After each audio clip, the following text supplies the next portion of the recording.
अल्लाह या अल्लाह जल्ल जलालहू ओ मुझा करीम रब अज साईं कुर्बान अली साईं सतो साहब मौला जो न्याज कयो वा अजो को साईं जो ही न्याज ही गुलामी पंजी बारगाह में अली असगर जे सदके कबूल फरमा अल्लाह आमीन। सजे पाकिस्तान सजी दुनिया में जन भी मोमनन मौला जो न्याज कयो सबनी जो न्याज अम्मा सैयदा ज़ैनब जे सदके इमाम जाफर सादिक अलैहिस्सलातु वस्सलाम जे सदके कबूलो मंजूर फरमा अल्लाह आमीन। ओ मौला कुर्बान अली साईं के साईं जे सबनी घर वारन के भाइरन के भेनरन के कयामत ताईं आबाद फरमा अल्लाह आमीन। ओ मौला ए करीम अज जे के बिन दुआ में वेठा हो तो के वास्तो वा इमाम हुसैन जी नंढड़ी न्याणी अम्मा मासूम बीबी सकीना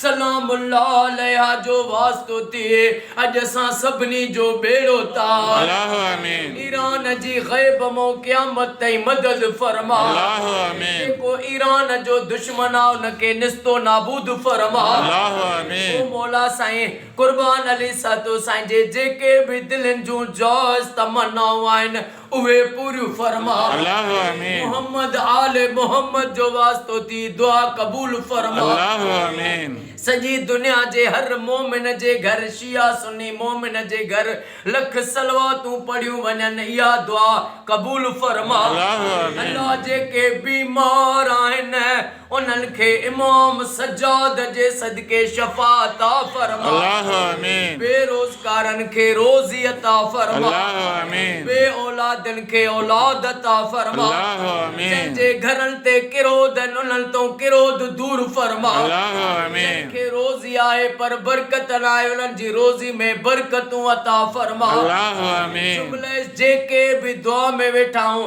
अज असां सभनी जो बेड़ो तार अल्लाह आमीन। इन्नल्लाह व मलाइकतहू युसल्लूना अलल नबी हक़्क़ुन नबी या रसूल या अय्युहल्लज़ीना आमनू सल्लु अलैहि वसल्लिमू तस्लीमा अल्लाहुम्मा सल्लि अला मुहम्मद व आले मुहम्मद नारे हैदरी